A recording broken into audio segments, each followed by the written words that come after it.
Welcome to the CrossFit Max podcast. Welcome back, team. We got Papa Miller, aka Coach Alan, joining me. I hit the Petit Train du Nord half marathon last weekend. And if you guys have been following my journey, or you may have heard the previous podcast that we released about 10 weeks ago, you know that I've been training really hard on this. So we're going to do a race recap. We're going to get into how Alan did his marathon last weekend. And we got a whole bunch of fun stuff we're diving into. Hope you're having a great day, and we hope you enjoy this one. Let's do it.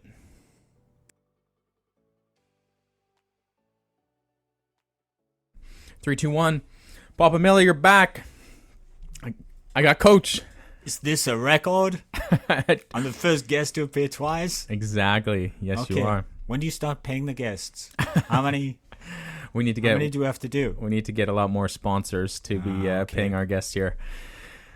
Well, I'm excited to have you because we both had our races last weekend at different parts of the world here. Yeah, we did. Pretty exciting. You had your full marathon. Exciting, but kind of disappointing for me because I kind of wanted to be there to see you do your first half marathon. I wasn't able to because I was traveling to the States to do the Wine Glass Marathon Yeah. the day after. Exactly. So I was at the Petit Train du Nord, which for the last several years your entire run club signs up for. Yeah. And the one year that I decide Yeah, that I'm going to do I it. think they saw you signing up and they went, oh, can't go there.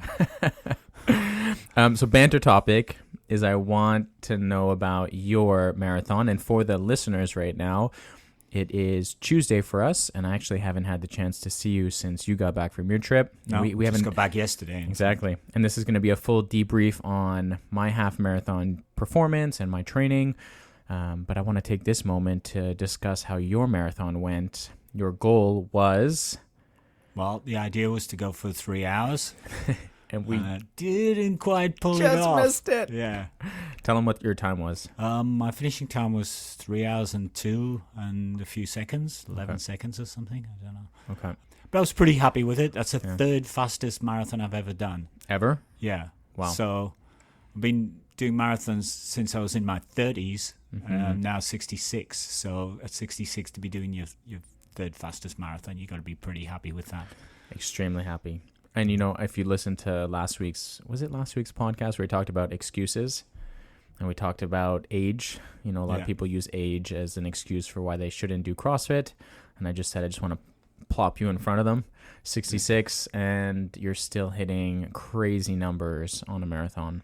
Yeah, I guess it's fun. I feel extremely grateful to be able to be where I am at this age. And I just have a huge amount of gratitude, and I just want to go for it because you never know when it's going to disappear. So, Yeah. yeah. Hopefully never. So you want me to tell you about my run? I want to hear about it. Well, I guess maybe, Yeah. you know, there are some listeners that maybe might be tuning in for the first time Okay. and not even knowing who you are.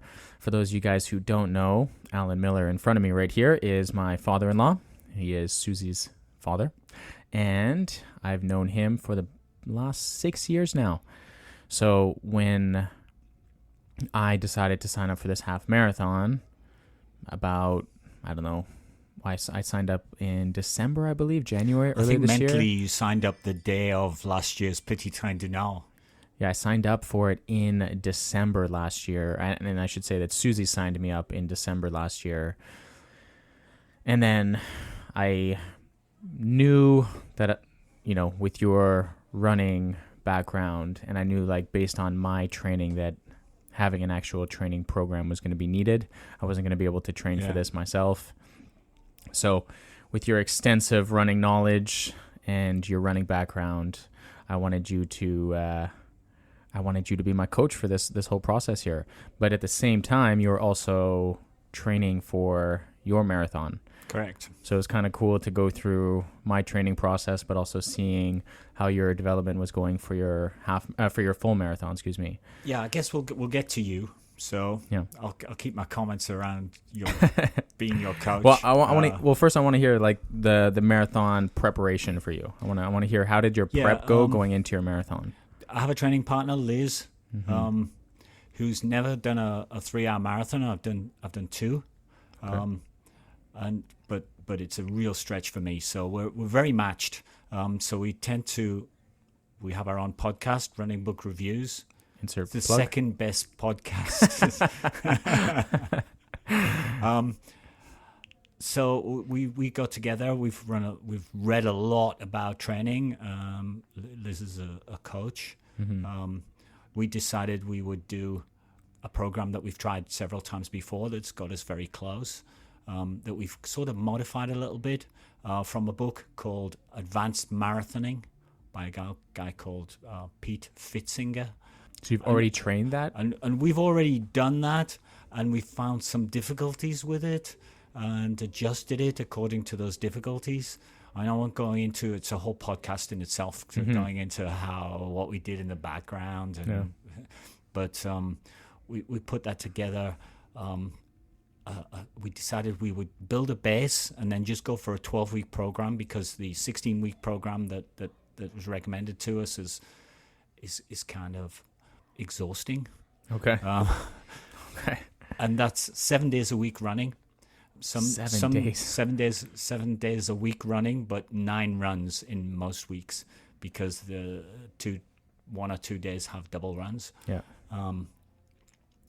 And what we thought was, we have difficulty running the marathon pace for a 3-hour marathon. That's 4 minutes 15 per kilometer. 4:15. Guys, go out and try to run 1 kilometer at 4 minutes and 15 that's seconds. Running at 4:15 per kilometer for 3 hours. And that gets you 3 hours or just under? That gets you just about 3 hours, just around there. Okay.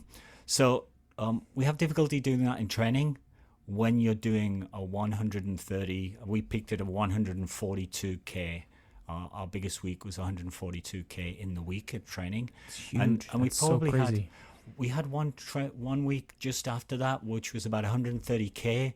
But the key training program point, the key training session in that 130K was you had to run 19K at marathon pace. So we found that to be extremely tough in the past. So what we did is we said, well, we'll enter a half marathon, and we'll use the race environment to press us to run our marathon pace. Yeah. And unfortunately, I was able to do that, and that encouraged me to keep going and press on with the training. Because program. what was your time on that race? You hit 129? 129. Yeah. Yeah, so you executed. Perfect. Yeah. Yeah. Great. Gives you confidence. You've got the strength of the training. When the taper comes, you build, you get recovered, and you build your ability to run quicker. So it's kind of pushes you right to the training program pushes you right to the limit, where you feel completely exhausted sometimes, and then you're recovering, and then you taper towards the end and you recover a lot, and suddenly, running 80K per week or 70K per week towards the end of your training program doesn't feel like very much. Yeah. Suddenly. Yeah. And you get strong. Unfortunately, when we did that race, Liz she was carrying an injury, and the injury kind of really got severe, and she had to sort of taper down. So I was sort of left on my own a little bit for the last bit of the training. Mm-hmm. And then you get there on race day, and you hope that everything just comes together. Yeah. You go out at the pace. You go, okay, I've run a half marathon at this pace, so I know I can run a half marathon, so I'm going to run to halfway at this speed. Yeah. You don't know whether you've programmed yourself for destruction. No. And if you've never run a marathon, if the wheels come off in a marathon, it's game over. Yeah, it's very game over. Crash and burn. Yeah, because you're literally pushing your threshold for that entire period, and you're just playing right on the edge here. And if you just go just trying to keep bit, away from the red line, but get as close to it as possible. Yeah, and if you go just a tiny bit too far, it's like you said, game over. Yeah, it was a nice day. The course was nice. It was cool in the morning. Yeah. What time? So what is it? What was the takeoff time at? 8 a.m. 8 a.m. Okay. Yeah. So same as mine actually. In a town just outside of Corning in New York State, and then we ran into it was like a point to point. Okay. A bit like your race, we ran sort of slightly downhill into the town of Corning Okay. in New York State. Gotcha. The weather was nice. It was kind of perfect weather for. Yeah, except there was a wind, but it was nice. It was cool, and it was not too heavy, but it was in your face. It was in your face all the way. Oh, gotcha. Yeah. That's annoying. And there wasn't enough people after a while when you started to get tired. There wasn't enough people around to do like break it. drafting. Yeah. Yeah. Gotcha. So that was a slight challenge. I always find a challenge as well is to try and take enough gels. If you run a marathon, you have to take some sort of food, some sort of nutrition, usually in the form of gels. Yeah. Would you say half also? Because there were points in the half marathon where I was very thankful that I had stuff. Do you have to? No. Physiologically, you don't Gotcha. have to. Yeah, you can get through it, yeah. If you go to your biology book and you look at how much glycogen your liver can carry as storage to feed you, it'll get you through 1.5 hours to 2 hours of running. Yep.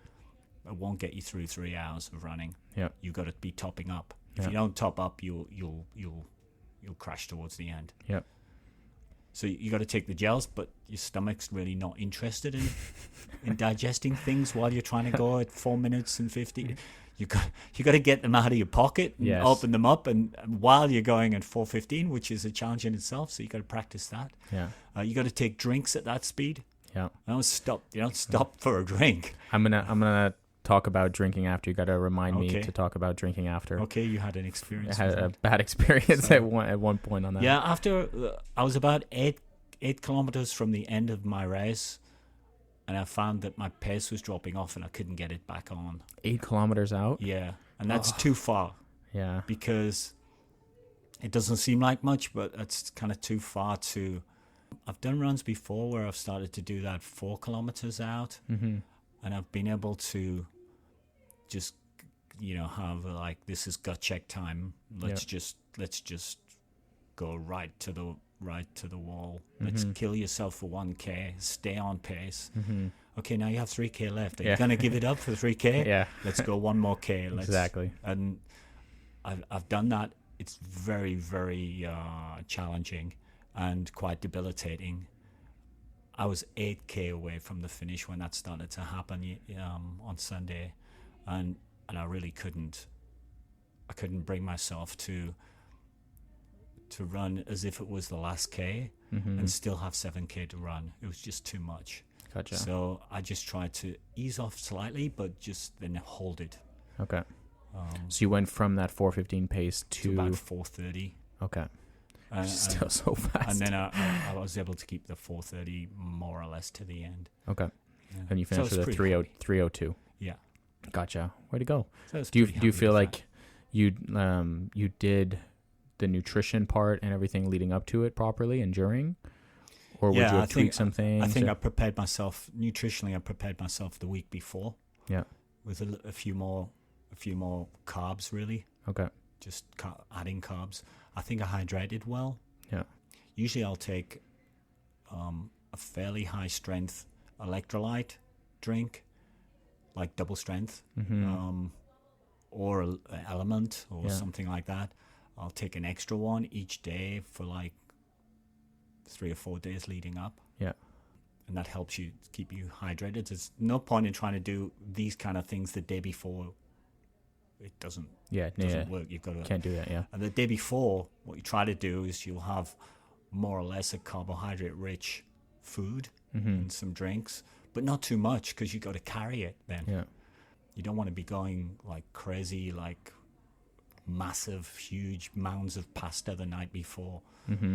Probably pasta's a good meal, but you don't want to have. Yeah, you don't want to get there with like feeling You won't be bloated and No, Gotcha. yeah. Your voice sounds a little bit different. Is that from the run? Like, is that from it could exhaustion? be. Yeah, it could be. Yeah, it sounds a little Yeah. deeper. I'm just curious. It's just my macho podcast voice. All right. Well, 3:02. Congrats. That's very impressive. Cheers.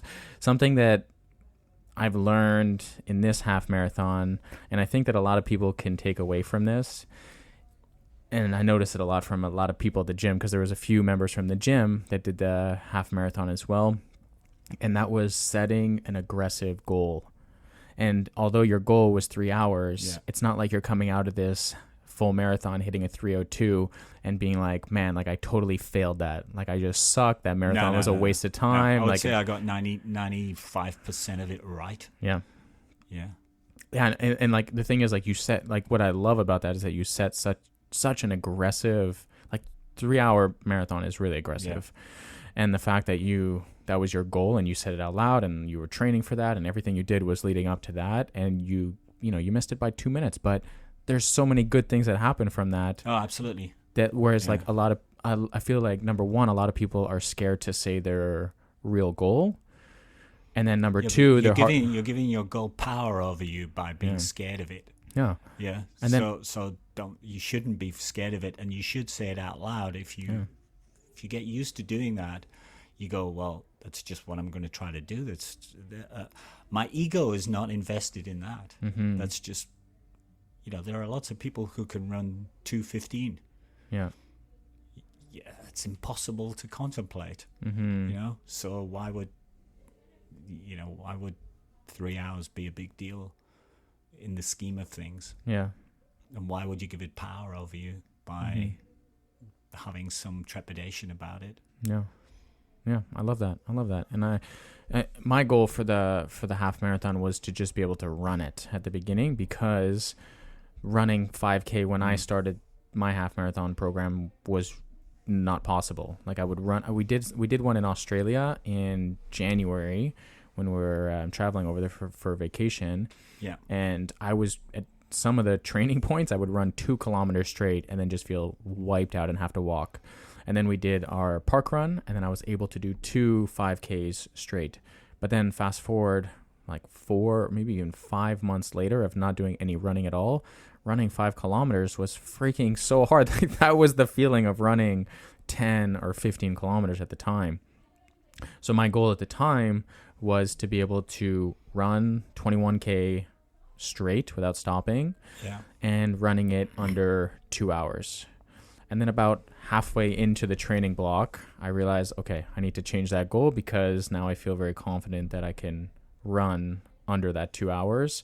So like, let's try to push it closer to 155. Yeah, you never asked me, but if you'd asked me, what do you think I can run? I would have said, try for 155 Gotcha. at the end of your training. Okay. Your training wasn't ideal because you had a problem with your knee.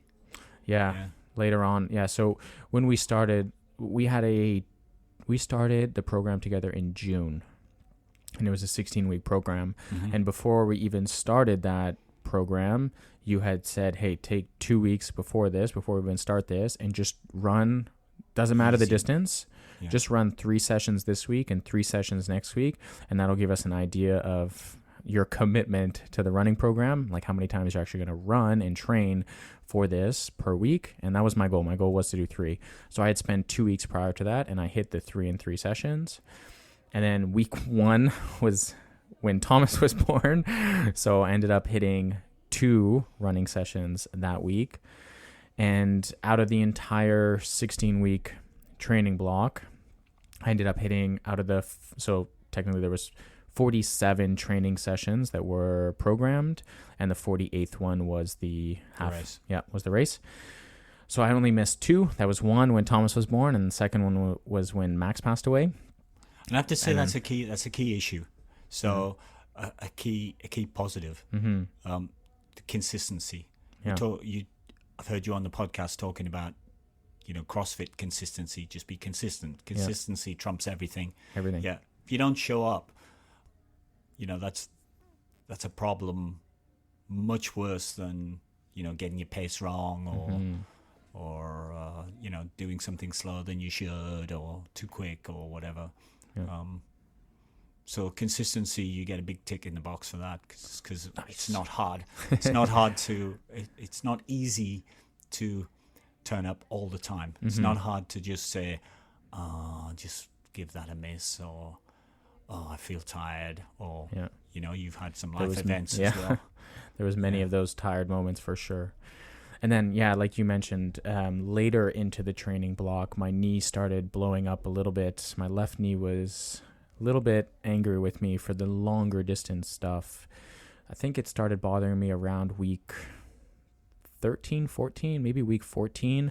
I had done an 18K, and there was, towards the end, there was a big, steep downhill, and I just felt like my body was hurting on that run. And it was also a really, really hot day. It was one of those 30-degree weathers. I had left, at a not ideal time at 11 in the morning and had been running during peak sun hours.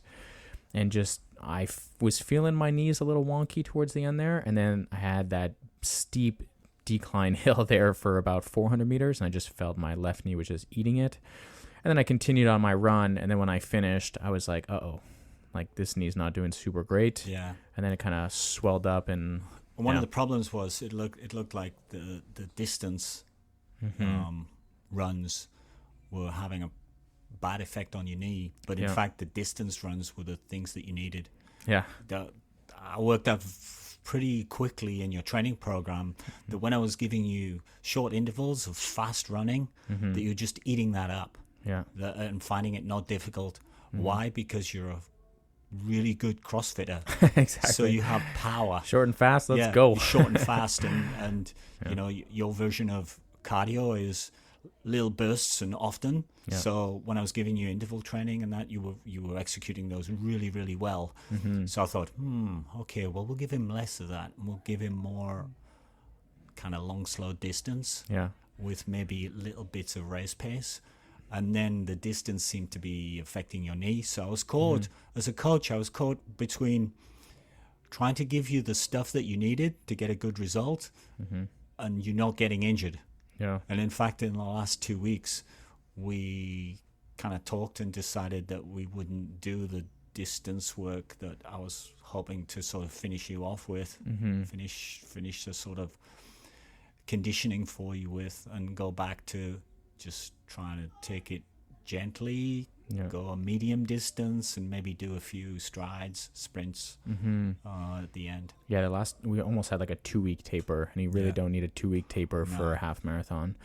But I ended up building up. So that week that I did the 18K where my knee blew up, the week after, I had discussed that with you, that my knee was kind of pretty bad, and then I think I had like a 17K the next week, and I ended up doing 16 of those out of the 17, and I decided that it was not smart for me to continue towards the end of the run, and there were some intervals in that. I think there were some like some harder paces in that, and I had executed that, and that was the first time I think in the entire running program that I changed. I was like, you know what, like, it's probably not a good idea, so let me just walk this last kilometer.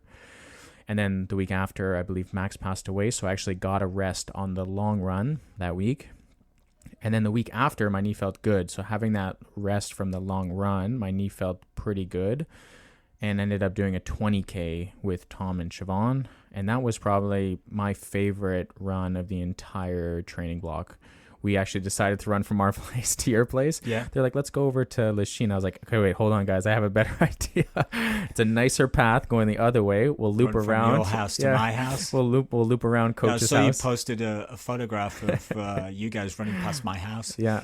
So we ran right by your place and then looped back and went. And I didn't feel my knee at all during that time, except for when I got home and, sipping on water, I sit down, and actually it just so happened that Susie was in a rush to get out. I think she was coming to do the training session at 12 p.m. here.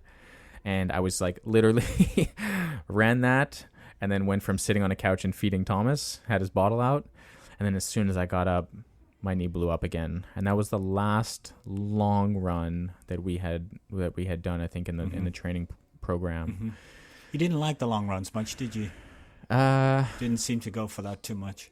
No. I remember you saying, do I have to go, like, if I'm doing a half marathon, like 18K is long enough? And I said, no, I'm going to give you 25K run. Yeah.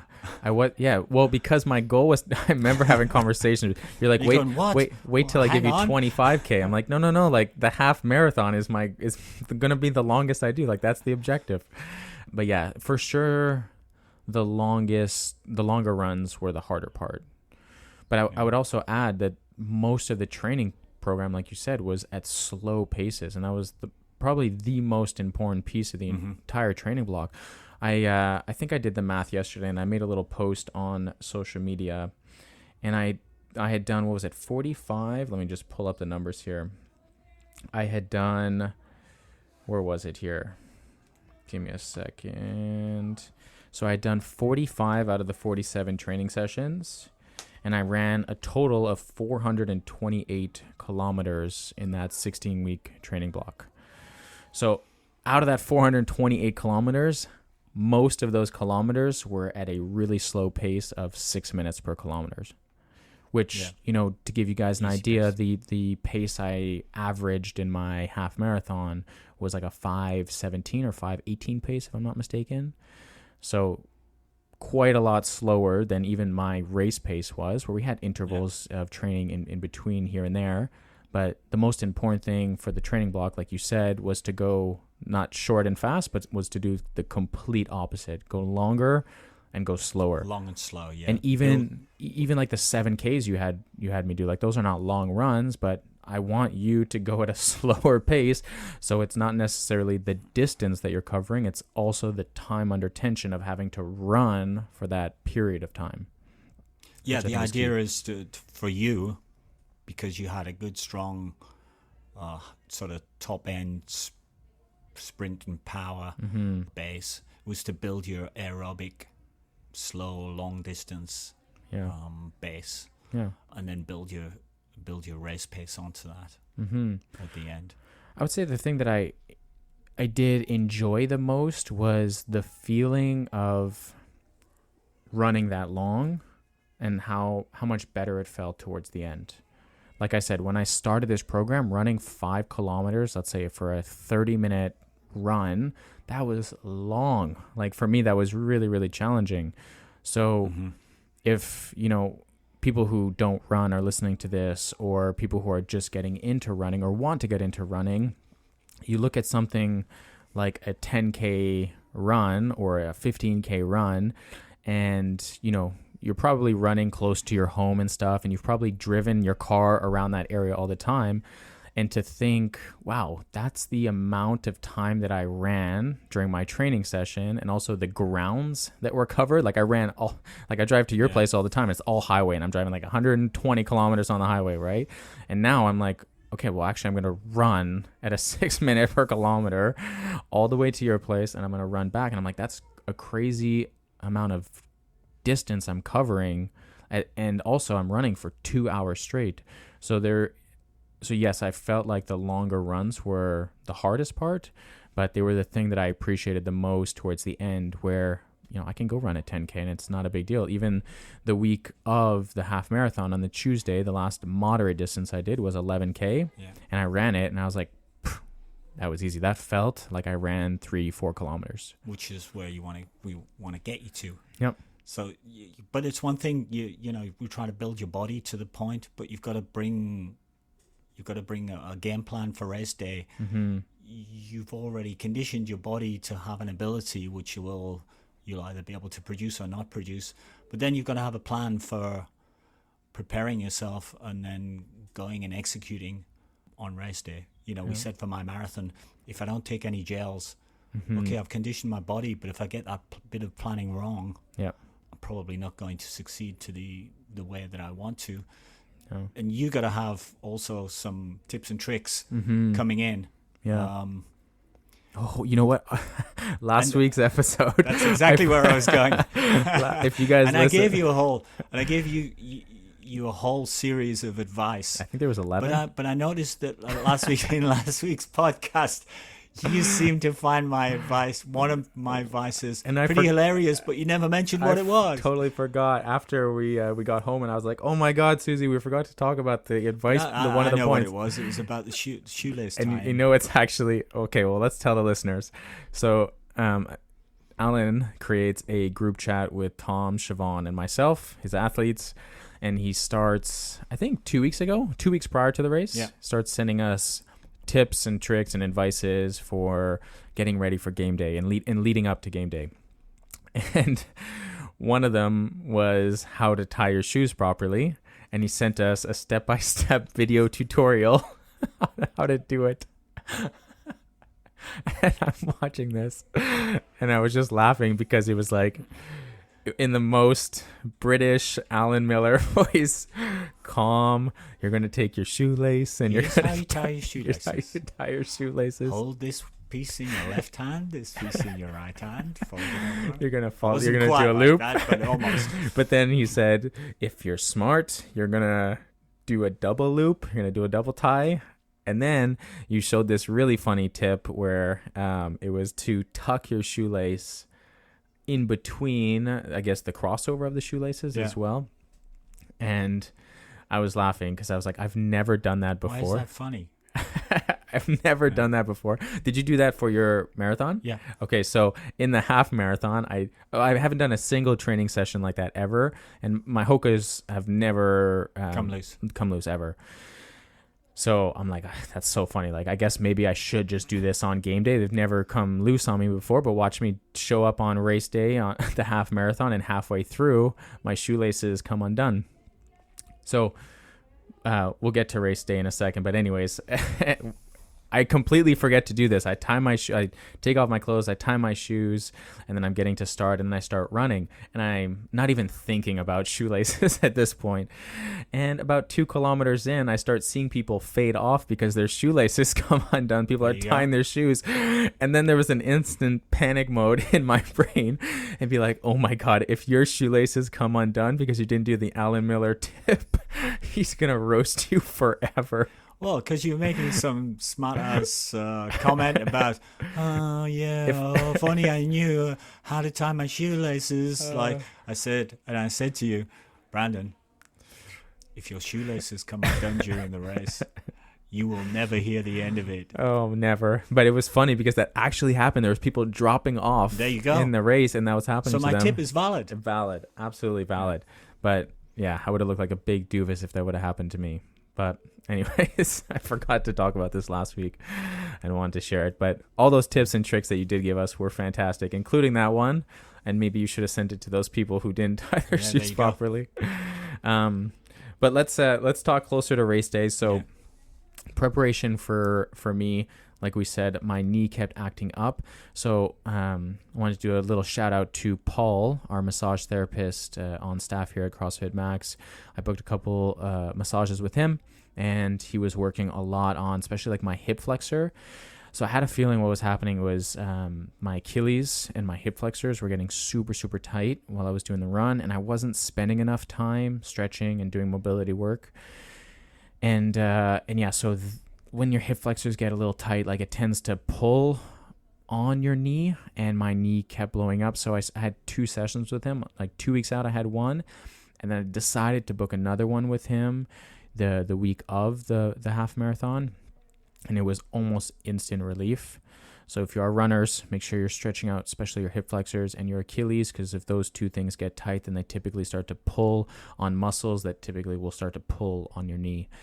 So shout out to him for making me feel great. Going into race day, my knee did not bother me at all. So we executed the plan perfectly the last 2 weeks in.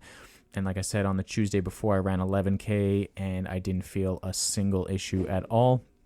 So How did you actually feel on race day? Like, were you nervous? Were you excited? I was in a really... Were you tense? I feel like I had gone through a decent amount of stuff in my life leading up to it. Mm-hmm. You know, with Max, my grandfather had passed the week before, like a few days before that race. So there was definitely a lot of highs with, you know, having Thomas being born. You know, I'm very grateful that he's in our life. But, you know, if you're a dad, then you know that, man, fatherhood at the beginning for newborns can be really, really rough. And Thomas is not a good sleeper. So, you know, fatherhood has been not an easy task the last few months, and then Max, and then my grandfather. So emotionally, I was kind of all over the place, but I felt at peace leading up to it, the week leading up to it. I felt like, hey, like I had gone through so much in the last 15 weeks. You've pushed through so many little injuries, little tweaks. I mean, I remember my feet at the beginning of this training. Blisters. Oh my God, blisters were crazy.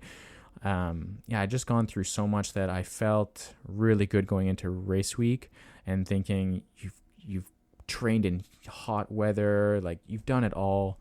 it's just time to perform now. So I was in a really good mental state. Physically, I felt good. Mentally, I was at peace with everything that happened and just proud of all my hard work. So going into race day, I was feeling really good and confident. And I tried to go into it with that mindset as well. I tried not to go in with a negative mindset. It's very easy to go in and be like, I'm not sure. Like, you know, maybe my goal is too aggressive or this and that. So I told myself, this is just your first half marathon. You've done so much work. Like, let's do it. Like, let's give it your all. And most importantly, just have fun with it. So showing up on race day, I was feeling very good physically and mentally. The actual day before leading up, I didn't really do that much carb loading. I had like an extra chocolate bar. I had 2 chocolate bars and an extra drink. That's not carb loading. That's just excusing yourself to have chocolate bars. No. I ate like a little bit more fruit. I ate some more sweet potatoes and stuff. So I just wanted to get an extra. Yeah. I wanted to get an extra like 80 to 90 grams of carbs into the system. So I didn't do like a massive carb load, but the week of, I really ate super healthy. Like every day I tried to have like really good meals, like really good foods that were anti-inflammatory foods as well. You're an educated sort of nutrition person, so that's pretty good for you. But probably a more difficult task for you is sleep. Yeah. Because one of the other things you got to do leading into a big race, particularly marathons, but half marathon too, is make sure you're well enough rested, so you've had enough sleep. And you can't just go, well, I'll sleep really well the night before. Well, because one, you'll be nervous about the morning's race. You probably have to get up early for the race, so you're not going to get the best night's sleep the night before. And in fact, that doesn't matter, providing you've got good sleep leading up. But you've got a new baby. Yep. So like all the things you just said, well, first of all, our race kicked off at 8:06 a.m. It's in St. Jerome, so that's about a 40-minute drive from my place. Then the race is a point-to-point, so it's not you don't finish where you started. What happens is you go to the race, you go to the finish line, and then everyone hops on a bus, so they have buses there, school buses, and then they drive you all the way to the starting point. And then you get to the starting point, you have to warm up, you have to give them your drop bags, so you're putting all your clothes and all the things that you don't want, and then they bring it back in the bus. So all of that, it's like 40-minute drive there. Your bus is an hour before the actual race, so you have to get there for about 7 o'clock in the morning, or take the bus at 7 o'clock in the morning, so you got to get there about 6:45. You have to leave 40 minutes before at a minimum, right? Because you don't want to show up right when your bus is. You want to make sure you park, you're all settled and everything. So wake up for me was 4:15 a.m. that day, because I wanted to also eat a big breakfast and get all my food in and everything. So wake up was at 4:15. I was able to fall asleep around 10:30, which is decent for me. I was pretty tired because the night before Thomas didn't have a good night's sleep. But luckily, he did sleep almost until my alarm went off. He started being cranky at about 3:45, and then at 4 a.m. I just woke up. So 4 a.m. wake up, I had rice and eggs, and then I had some blueberries, and then I packed a banana that I wanted to eat when I got there. Yeah. And such a rookie move, and we'll come back to this, but I completely forgot the banana in the car once I parked, so I didn't get that banana in my system. So I had a coffee as well. So you were out in the warm-up area thinking, I haven't eaten my banana. I wonder if that's going to cost me dearly. Or when I got on the bus, I was like, shit, I forgot my banana. It is what it is. Just got to keep going. You know, so you didn't let it derail you. No. You didn't let it. Yeah, there was a moment. Put doubts in your mind. Yeah, because I've never run before, right? Like I've never done this distance before. So, and also in my training block, I never would eat like a banana right before a run. Like I would eat my breakfast, and then whenever I would warm up and get going, right? Your mentality is pretty strong, I think, especially in your first unknown sort of race environment. But lots of people let little things derail them. Yeah. So you can start panicking there. Yeah. They'll go, oh, no, I've messed it up. No, you haven't. You're just working on the details, and you're trying to work all the details into your favor. That's a good thing. But if any one detail doesn't work, it's not the end. It's not you the just end, yeah. adjust. Yeah, exactly. Once you get moving, things are going to start to change. Reality bites, basically. Yeah. And I think a sign of good athletes is what they do is this. We read some books on this. They're what you call ultra realists, and they deal with what happens without getting over the top about it. Mm-hmm. So if you forget your banana, well, okay, I forgot my banana. Yeah. Yeah, There's nothing I could do. I had a really good breakfast, more than I would normally have. Yeah. So I'm fueled enough. Yeah. I'll be fine. Yeah, it's like Yeah. you can only control what you can control. Yeah. I can't control the bananas in the car. I'm on the bus. Exactly. It's gone. Exactly. It's what it is, you know? And that example could be anything. Yeah. It could be, I'm running late. Yeah. I'm going to be late. And then you stress. Yeah. Hey, how much time can you make up? Yeah. So I didn't get the banana in the system. So we get on the bus. It's about 7:00 in the morning, and I was with Malice and Justin. So I drove them up, and we all got on the bus together, and we go to the start line. And it is something that I would say was not in my favor, and it's maybe impossible for me to train for this. It was running in the cold, right? Because I trained all summertime, and this summer I trained in some pretty hot weather, which could be beneficial because you're getting more. Did you take some clothing to keep as warm as possible before So as long as possible before the start? Yeah. So just to give the listeners an idea, what happens is you go pick up your bib, your number, and your coat and everything the day before or 2 days before, and they give you a bag, like a little zip bag or whatever, and they call that the drop bag. I guess that's what's called. Yeah. So anyways, the bus takes you to the start line, and I'm in my sweatpants, I'm in a sweater, and it's like 7:00 in the morning. You're in this tiny, I wouldn't even say like a village, like it's a tiny little surface area, like a farm area, massive field, like a big parking lot, and it's kind of down up north, like it's not above the forest, it's like below the forest, so it is shade everywhere. The sun is just barely coming up, and that day, luckily no rain, but it was 8 degrees. You're in the shade at 7:00 in the morning. It is freaking cold. You were lucky. My marathon was 4 degrees or 6 degrees. Okay, yeah. So it's freaking cold. It's like, it's also the morning too, like it's a little bit more damp. Like it's not nice warm weather. And then, so you're in this massive parking lot, and there's a lot of people here. And we're kind of just waiting around, like the run starts at 8:06 and it's 7:15, 7:20. So you're starting to see your friends. We're starting to see people from the gym. We're talking. There's bathrooms, and yeah. So I'm like, we're kind of just hanging out, and then I decide, okay, like let me just start to just do some sort of movement and stuff. And then I'm thinking, there's nowhere really to run here. Yeah. And then I was thinking about last week's podcast about the warm-up area, and I was like, man, like, and it's not like I can just start doing like kicks and swings. There's so, like, it's pretty crowded. Like we're almost, someone's within a meter distance of me. So I'm like, this is not ideal for my situation at all. So anyways, it's 8 degrees. My race is starting in 20 minutes, and you have to show up to your start line, which is about 200 meters away. So I'm like, okay, like pants off. I take my sweater off. I'm in my tank top and in my short shorts. It's so cold now. Yeah. And I'm like, God damn it, I'm running in 20 minutes now. And then I start like making my way over, and I don't feel warm at all. Like I'm really cold, but not only that, like I feel like I haven't done like any of the warm-up process. Yeah. I'm like, where the hell am I going to warm up? You're Anyways, a bad student at this this I was like, there's no way I'm not going to warm up. Like everything was working out to where I was literally just going to have to run. And the first couple kilometers, like Susie said last week, were going to be the warm up. It was not good. And that's when I started like just internally panicking a little bit, because to me, warming up is so crucial. And I'm also freezing. Like my core temperature is cold right now.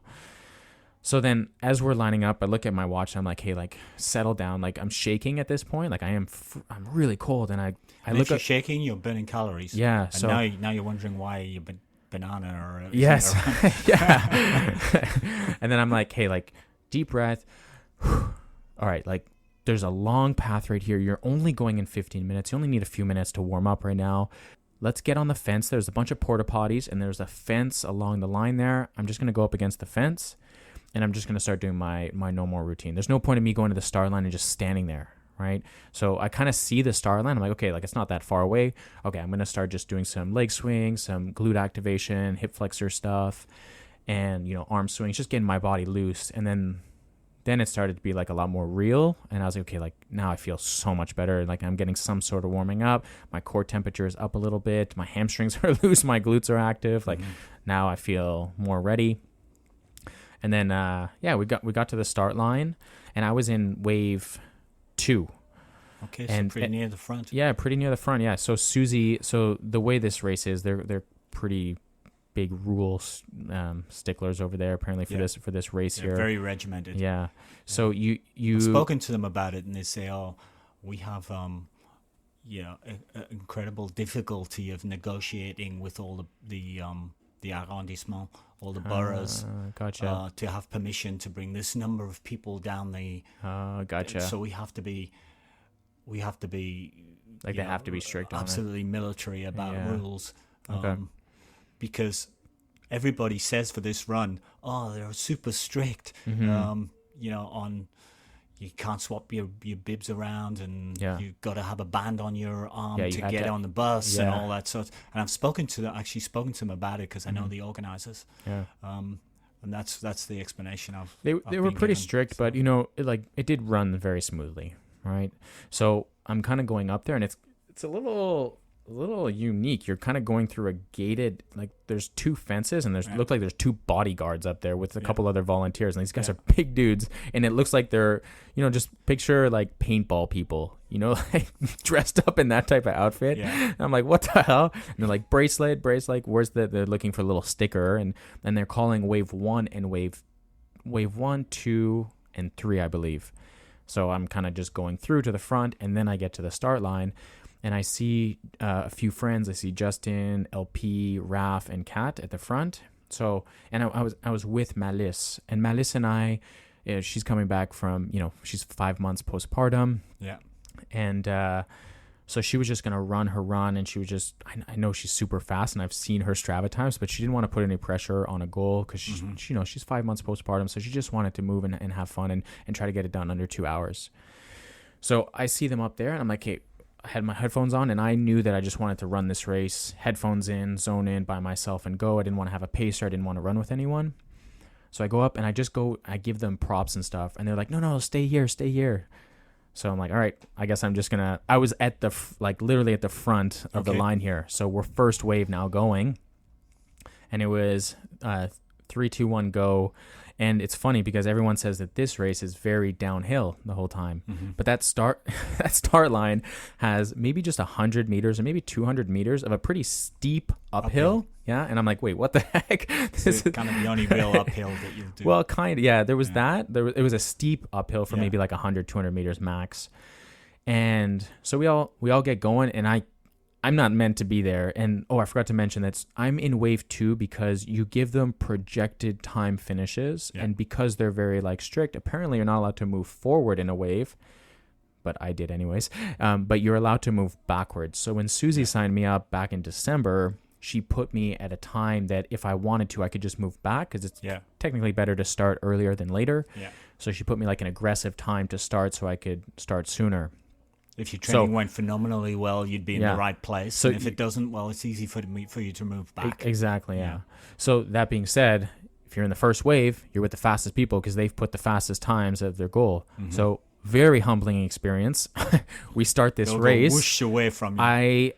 First, my main objective was to get into the pace right away. So I wanted to hold just under a 5:30. I was like, if I can do a 5:25 at the beginning, assess how the first 2 to 3 kilometers go. And then from there, what did you have in your mind for a sort of target time at this point? 1:55. Okay, an hour 55 good. was my target. Yeah. I deliberately never counseled you guys on what I thought maybe your times were, but as I said to Susie in the car on the way here, if you'd asked me, I'd have said try for 1:55. Yeah, so I did. So I was like, hold first 2 kilometers, 5:25. It's gonna be very easy at the beginning of a race with the adrenaline and all the people to just go faster. Yeah. And within the first 200 meters, I just looked 5:10 pace. No, slow down. And I kid you not, guys. People like maybe hundreds of people are just zooming right by me, zooming. That's an incredible pressure on you to Yeah. run faster at Yeah. that point. It's very, very difficult to let the people do Yeah. that to Yeah. you. Especially because you have a massive amount of energy. Yeah. And you and can I'm run. super competitive too. And you can run 4:30. Yeah. Yeah. 5:10 is not a problem Yeah. now. Yeah. But in an hour and a half's time Might be, when yeah. you're near the end, you shot yourself in the foot. Exactly. And I've never run this pace before for that distance. Yeah. I've done 6-minute pace where, it's long and slow, but not when your muscles are hurting and you're breathing hard. So I dialed it back instantly. And then the first, we're talking hundreds of people, guys. Hundreds of people are just passing me. And my ego is just like, you suck. I was like, no. You're just getting in your race. You're getting in your race. Let You're these in people. the wrong position. Yeah. That's why you're better off trying to start with people who are at the pace that you're going to run, so that you all run together. There's less chance of getting tripped accidentally or barged. It wasn't even that bad at the beginning, though. I was in the first wave, and people are just zooming by me, and I'm like, all right. So first 2 kilometers, I hit the 5:25 on the money, and and then at the 2K mark, I was like, you're going to be able to do this. You're going to be able to hold 5:25, no problem. My breathing was settled in, and I just knew it would be like a mental battle the entire time rather than like more of a physical one, because I felt like my breathing, I could have gone for hours at that pace. So it was kind of cool because I felt like there was that steep uphill for like 100-200 meters, but then I felt like the first 2 kilometers were a big uphill. Like it wasn't a steep incline, but it was sort very of flat, maybe slightly uphill. No, it was definitely up, because I remember for like 1 or 2 kilometers I was looking up as I was running and thinking, what the hell have I been conned into this run where people are, and you know what, also I'll add, it's a great time to have it though while you're well, you're fresh, but also when you're taking the bus from the finish to the start line, it is very downhill. Like I felt when we were doing the bus ride there, I was like, wait, hold on a second, like this bus is going very downhill right now, and we have to run to the start line. But anyway, so the first like 2 kilometers, I was like, what the hell? Like this is a lot more uphill than people said. Like these people lied to me. But then after that, it was pretty steady downhill the entire time, and then there were some peaks that had steeper downhills. And what I tried to do is I said, okay, on the flats, hold a 525, 520, 525. And then as soon as you start to see that there's a downhill, so when I'm like running and I can see a point where people are lower than me, you're gonna keep that same like energy production, I guess, but you're just gonna allow the downhill to take you. So I would speed it up just a little bit on the downhill part. And I knew that based on what people said, that it was mostly downhill. So what you've done is you decided, okay, this effort I can maintain this effort. Yeah. Rather than, so you're running and feeling your body. Yeah. It's one of the problems that people have when they start these days and they just get themselves a fancy watch and just run to what it says on the watch. Yeah. The watch says, 520, I've got to run at 520. Yeah. Actually, you're exhausted and you're running up a hill. Yeah. Yeah. So try and adjust your effort. And similarly on the downhill, you can run a little bit quicker maybe. Yep. Same effort. It's not going to smash you up. Yeah. It's kind of free speed. Yeah. So it was really fun, and the surprising thing, and very grateful for it, is that Malice, she passed me early on, and I was like, oh wow, like I'm running 5:25. And she wanted to just run under like a 2-hour half marathon. So that's quite a lot faster, because to do a 2-hour half marathon, you have to run a 5:40 pace. Yeah. So I was like, oh, wow, like she's passing me right now. But I've also seen her Strava times, and I know that she can run really fast. And I've seen her do way faster before. And also pre-pregnancy and maybe a couple of years ago, she had run like a sub 1 hour, 50-minute half marathon before. Okay. So I know that she has the fitness in her. Yeah. So she started passing me. And I was like, oh, shit, all right, she's feeling good. But then I passed her again. So it was kind of like I was in front, she passed me, I passed her. Did you, without changing your pace? Without changing my pace, okay. Yeah, I was holding that pace. Okay, and that's fine. You're running your race, and what happens. Yeah, and then she passed me again, but then I started creeping up to her. And then we took out our headphones. And she's like, okay, you're going to pace me now. I was like, all right. But then she's like, sometimes I have really good like a really good song that comes on. Okay. And then I'll go a little faster, and then I'll kind of peel back. Running to the music. Yeah. And you know what? we didn't really talk at all throughout the entire race, but we were always like, she would go a little bit in front of me and then I would go in front of her. And it wasn't like a competition. It wasn't like we were talking at all. We had our headphones in, but it was kind of like we knew when the other person needed to be pushed a little bit. When she felt like I was kind of falling back a little bit, she would push forward a little bit, and then I would try to stick with her. And then the same thing at some points, I would be like, I hope like I would pass her, and then I'd look behind to make sure she was still with me the whole time. So it was never like a competitive thing. It was just it was kind of like we kind of knew how we were feeling and who needed to push each other. And it was really fun. How did you cope with the drink stations? Because that's something, you've never had an experience. Yeah, so I wanted to discuss this. So Justin, for my birthday, got me like a water belt or something, a little pouch that had two water things in it. And I've been training all my long runs. So I was contemplating not wearing that for the half, but I was like, I've done all my long runs with it. I should just run the half the way I've been training. So I brought it. Okay. And I also wanted to have my phone. For some reason, my Garmin and my headphones don't work well. So I just brought my phone and put it in the pouch and connected my headphones that way. And so I had the water with me the entire time. So I never stopped at a water station. Okay. And so I'm running this race here. And I would definitely say that the first 7K went like this. Like, it went so fast. And I was like, wow, like I'm at 7K. And then it was like, ding, 8K. I was like, whoa, 8K is done. And then at good sign. At 10K, I felt really, really freaking good. We got to 11K, and mentally, I was like, "You're already past the halfway point, and you're crushing this. Like, I'm crushing this time right now. I'm gonna hit the below 155." And then 13K hit, and I would say that I took a gel. It wasn't a gel. You know the chia? I don't know what you call that one. There was a chia pouch that you gave me. Yeah, it's a human gel. Oh, so it is a gel. Okay, so it was a gel that you had given me, and I'd used it once, and I found it more sugary than like the other gels are gooey or thick. Yeah. So I had one pasty. So I had the sugary one at about 8K in, and I felt really good until I hit 13K. When I hit 13K, that's when I started really hitting a wall. I was like, oh my God, this is it. Here it comes. Here it comes. Like, you've been feeling good this whole time. This is it. And you experience those in the long runs that you train. So I took my second gel at the 13K mark. And yeah, the hardest part of that race was from 14 to about 15, 16K. But at that point, you're actually on a downhill, I think. Yep. There's the biggest downhill of the half marathon course comes at about 14K. I think. Yeah. But up until that point, I was suffering. Yeah. So right until that point, I was suffering pretty bad. And then when I got to 16K, I looked at my watch, and I started doing math in my head, because I find just anything to get your mind off of the actual running itself is better.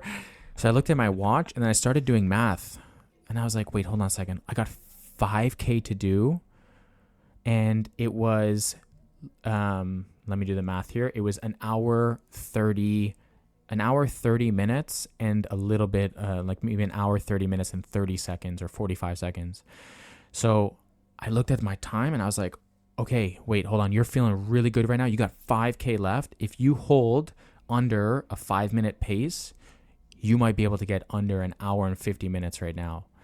So I kicked it. I looked at Matt. That's a big step up, though. Yeah. Well, I was feeling good at that point. And I was like, 5K. And, we tested the 5K halfway in, and I could run a 5K in 22 minutes. Mm-hmm. So I knew that it's not so, like, it wouldn't be a PR 5K, you know, but I'm pretty exhausted at that point, granted. But I knew that I could hold, and I've done some trainings with you where I could hold under a 5-minute intervals. So I looked at my list, and I turned to her and I said, hey, she didn't want to know time. She didn't want to know pace. I said, hey, we're going to get a really freaking good time if we start to kick right now. We got 5K left. And she's like, no, like, just run your race. I was like, no, like, we're doing this together. Like, let's go. We've run this like so far. Let's go. And then I started taking off, and she was able to stick with me. And then she started fading a bit. And I didn't want to run. I wanted to run it with her, because I feel like we had such a good run that entire process together, and we felt each other's energy, that I didn't want to just leave her in the dust. And she, and I looked, I was like, come on. Like, I she was fading behind me. I pulled out my headphone. I was like, come on. I was like, we got this. Like, we're going to do it. We're going to do it. We're going to get a really good time. And we were able to hold under that 5-minute pace for 2 kilometers. And I looked at her. I was like, we have 3K. You can do anything for 3K. And then you're becoming the coach at this point. Yeah, yeah, exactly. I was like, we can do it. And then she said, no, like my knee is hurting. Like keep going. And my knees were on fire. Both my knees, like every part of my body was hurting at that point. But I knew mentally that I had it in me to do it. And what happened at 19K was a really big shame. It was about 18.5K in. There was a water station. And for some reason, the water belt that I was carrying, it's not like an easy, just grab the bottle, squirt in your mouth. Mm-hmm. Sometimes it kind of gets stuck in there. And I didn't want to do that. Yeah. So we got to that 18.5K mark where there was a water station. And I decided like, I'm just going to grab a water from someone. Yeah. And just try to hold on for this last like 2 and a bit kilometers. And when I had done that, I had taken a sip and I choked on the water really hard. Like you're running as fast as you can. I took the water out of their hand. Yeah. I drank it, choked on really, really hard. Like the hardest I've ever choked on water in my life. Like my throat was hurting after that really badly. And when I grabbed it from her, I kind of took like a misstep. And once I did that little misstep, both my calves cramped up really, really hard. You changed your cadence and your movements. It was an instant feeling of both calves seized up at the same time. You'd upped your pace. So my pace, yeah. So you were accelerating at that point. And then it was just like something funky. The way I grabbed it, the way I stepped, and the way I drank that water, like that whole moment, if I could just take that one moment back, and it would just like bad thing after another, and it all happened within like a 3-second period. And then I thought it was just like one little, like a quick seize of the calves and like get back in the cadence and just go. Yeah. But then 50 meters later, my calves cramped up again, and then again, and then again. And then I thought, oh my God, you might not make it to the end of this race if your calves really seize up. If it goes into permanent cramp, you're screwed. Like there's nothing you can do at that point. Like it's not like a mental, physical thing. It's like my calves will cramp up. And it was a feeling of like, it's a weird feeling, but it's a feeling of your body is moving at a running speed and your calves will literally give up and you will face plant. Like your whole body's just going to go straight to the ground if your calves don't take the next step. Did you stop and stretch your calf? No, I didn't stop. That was the worst thing. I was like, you cannot. I was like, at this point, it's not about finishing under an hour 50 anymore. It's literally about just getting to the finish line and not walking. Because that was my first goal. And I was like, I would be so angry if I finished this run and I was not able to run it straight in for 21K. So I slowed down, and even that pace, I was doing like a 5:10, 5:15 pace. Even that pace, every 50 to 100 meters, my calves would seize a little bit, just enough for me to be like, hey, don't go too fast. And then I dropped it to about a 5:25, 5:30 pace. And Malice was starting to just get away from me at that point. And I was so sad. Like inside, I was like, no. I was like, we did this whole thing together. Like, and then anyways, I was able to, but it was a really big scare. I was like, it's no longer about doing a good, like, I'm already going to do a good time. I'm already going to beat the 155. I was like, you can't walk. Whatever you do, don't walk. Anyway, so I was able to get to about 20.5 kilometers. And then I was seeing Malice just catch away. And I was like, hey, like, you got less than a kilometer now. Like, fuck it. You just got to go here. Screw the calves. If, like, it is what it is, like, you're going to be able to push through. And I was able to kind of kick it just a little bit and just enough to get to her. And then, and we both came in together. We both finished that. Of you coming in together. Yeah. Susie has the best cheer. I didn't know about the backstory. I thought you'd run the whole thing side by side, basically. Yeah, so. Exactly. And you know what? Like at very small, we did that entire run together, but we probably spent out of the hour. So I ended up finishing in an hour, 52 minutes and 14 seconds. And of that entire time, maybe we spent 60 seconds next to each other. You know, like we're always one in front of the other. Yeah. We were never really next to each other. But it was a very rewarding feeling at the end, like crossing the finish line. I could hear Susie. I couldn't see where she was because there's so many people, but I heard her about 100 meters out. Yeah, it's difficult not to hear Susie. Yeah, it's just the best cheer. But yeah, so crossed the finish line. A little emotional, obviously, because of everything that happened, but super proud of my time. I was stoked that I was able to hit under the hour 55. But that being said, there was just that little bit of like bitterness just because the way it had cramped up like that. It's absolutely brilliant, though. Yeah. You exceeded expectations, Yeah. but you left enough in for another try. Yeah, Because exactly. you go, okay, I didn't run the perfect race. And Yeah. if I had have run the perfect race, I'd have been under 150. So 140 something is not an unreasonable target if I want to go again. Yeah. Yeah. So I finished it. I was like, the initial thing was like, ah, damn it. You know, like you had it, you know, Yeah. but that's part of the game. Like, you know, there are things that were in my control that I didn't do a good enough job. I remember drinking, like when you're going to the race, you don't want to overly drink a lot of liquids because you have to pee a lot. You're running.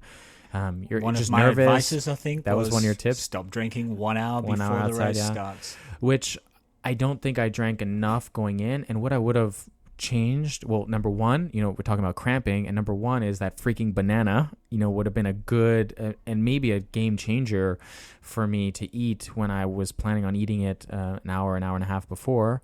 So that kind of bit me back in the butt here. But also I feel like something I would have changed is had like either like a vitamin water or a Gatorade, something that would have given me a little bit more calories. These are kind of learnings you get from experience. So Yeah. you run it, like I can't tell you, well, you know, take 300 mils of vitamin water. Yes, exactly, yeah. You have to work out for yourself what's Yeah. going to work for you. Yeah. You know, there are a few things that are not ideal, but lots and lots and lots of things that you did that are really, really good.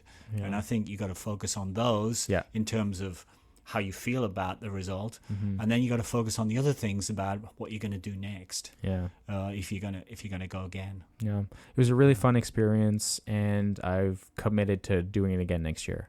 I would love to do that same race next year to test. Yeah. And, the goal would be 145. Saying it here. Ooh. Yeah.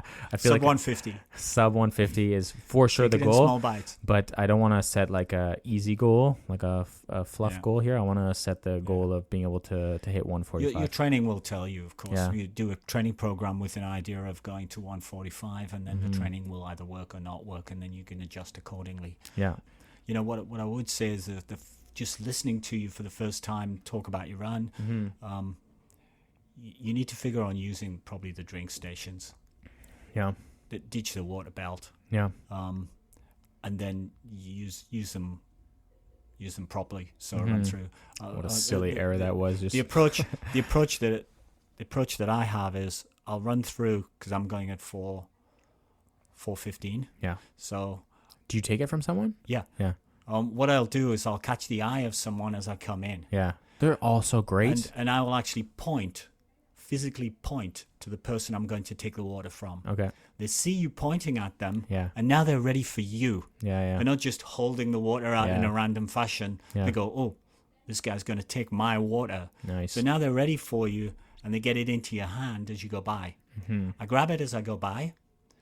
I'm only interested in grabbing the water, just getting the don't think about drinking at this point. Yeah. Think about getting a hold of the cup. Yeah. So get the cup. The first thing I do is see how much liquid there is in there. Mm-hmm. And I'm going at 4:15 all this time. Yeah. I look to see how much liquid there is in there. If there's a lot of liquid, like more than half a cup, Yeah.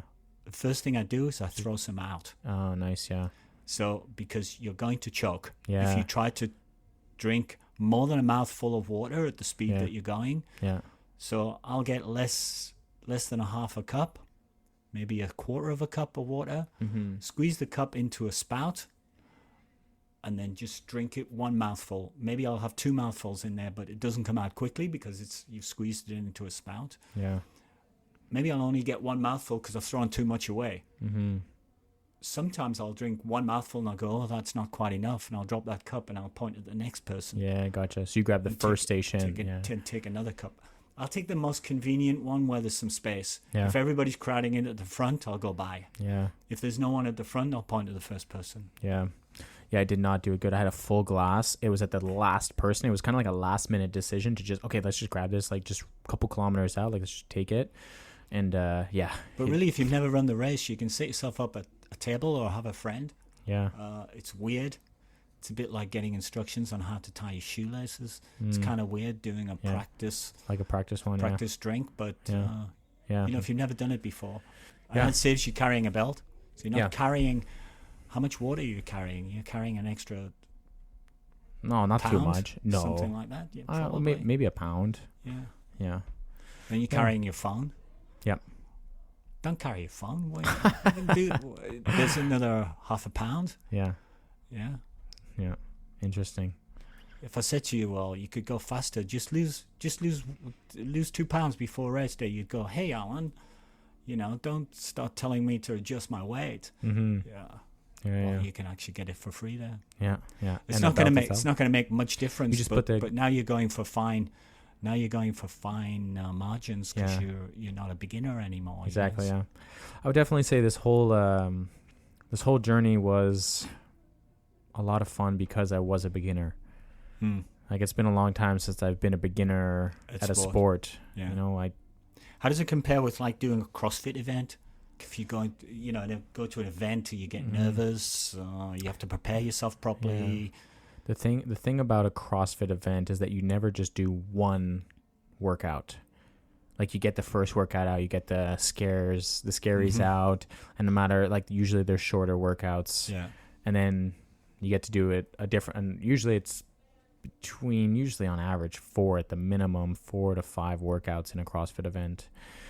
But yeah, this was a lot longer. This is the longest workout I've done, you know, like, to be able to run for an hour 52 or train for that, you know, the longest time domain I did was the 20K, where that took 2 hours to do. So it was definitely different because you have to fuel yourself for that one specific thing versus a CrossFit event. You have to fuel yourself for the entire day. There's like, you do a workout, 2 hours later do another one, 2 hours later do another one. So it's different, but I really enjoyed it. I liked being the beginner at going through the process of, like, taking the bus and doing the drop bag and figuring out the warm up, like stressing out and like figuring out your nutrition the day before for that event and then the day of for the event. And yeah, I enjoyed the entire process. Like any sort of training program, there's going to be ups and downs, not just in the physical side of things, but, you know, we're human at the end of the day and we all have things going on in our life. So yeah, I really enjoyed being a beginner and just going through all the challenges. And also, it's kind of cool to hire you as the coach. It was very fun fun coaching you as well, and Tom and Siobhan. Yeah. You guys all knocked it out of the park. Yeah, Tom hit a 145, Siobhan hit a 151. It's very impressive. Yeah, So now I gotta get Tom. Everybody exceeded their goals. Yeah. So everybody has margin probably to go again and try to go for an extra improvement. Yeah. It would be really cool to get a bigger CrossFit Max community to do this next year. It'd be cool. Well, maybe people will be inspired by your experience. Yeah. Yeah. All right. Any last minute things before we do client of the week? No, I don't think so. You're going to sign up. When's your, what's the goal for you next? What's your marathon goal? Well, I guess the next marathon is London. True. So You got the London Marathon still in on May? the fundraiser, and maybe We'll link that down below for sure. Yeah. We how much have you raised so far? What's your goal? The goal is £3,000. £2,500 sterling. Yeah, Gotcha. Which is good. I guess it's like 4,000 something dollars. 4 million Canadian dollars or something. Yeah. Yeah. and how much have you raised? You've raised more than half. 79% funded. Oh, you're 79. Yeah, I was checking it last. What the heck? 79. Yeah. Wow, that's a huge boost. I thought you were Courtesy of close. the generosity of people in CrossFit Max. Yeah. And a nice big donation from a Tupperware fundraiser that nice. My wife organized. Okay. All right. Yeah. Very, very cool. All right. So if you guys want to help Alan raise money for kidney research, I believe. Yeah. The link will be down in the show notes below. He is raising money, and he's going to be running at the London Marathon in April 2025. And that'll be your third major marathon. Yes, it will. Third one, Yeah. yeah. I mean, you've Boston, run and the I've done Boston, New York. yeah. You've done the Boston many times, but this will be the third one that you actually hit in terms should of be fun. out of the 6 of them. There's New York, Chicago, Boston. Then there's Tokyo, Berlin, London. Yeah. Did I nail that? And then Yeah, you there's did. potentially Sydney coming up. Wow, you've been doing your homework. Oh, I'm a runner now. I'm a runner. Here we go. Get me signed up. All right. Clients of the week. Pew, pew, pew, pew, pew, pew, pew. Nailed it. I wanted to do a shout out to all of the people who ran this last weekend. So there's not just one client of the week. There's many. We talked about Malice. So 5 months postpartum. You're going to She start did trying to awesome. name everyone now, are you? I'm going to try my best. And man, if I forget someone, I'm going to feel terrible. So Malice, way to go. That was a pleasure running with you. We had Tom and Siobhan, your other clients, good friends of mine. And I did a decent amount of training with Tom. And he absolutely smashed it, 145. And then Siobhan hit 151. She got me by a minute, or I think it was like 40-something seconds. Yeah. So shout out to them. They trained really hard and they executed well. We also had LP in that crew and Justin, who ran insane times. I think Justin ran an hour 38 or an hour 39, which is fast AF. And then LP ran close to 137, I think, or 136, which is savage time. And then we also had Danielle, who ran a 146, I believe, as Wow. well, which is Got a super lot of fast for quick her. people Yeah. in there. And we also had Jess run it, and she did an hour 47 or an hour. Yeah, I think it was an hour 47, which that was a lifetime PR for her. And I also wanted to do 2 other shout outs. I wanted to do a shout out for Mel Duchesne. She ran the Lachine half marathon, which is freaking great. I think she ran in about 2 hours and 30 minutes. So that's very impressive for her. And I'm super stoked. She did that all by herself.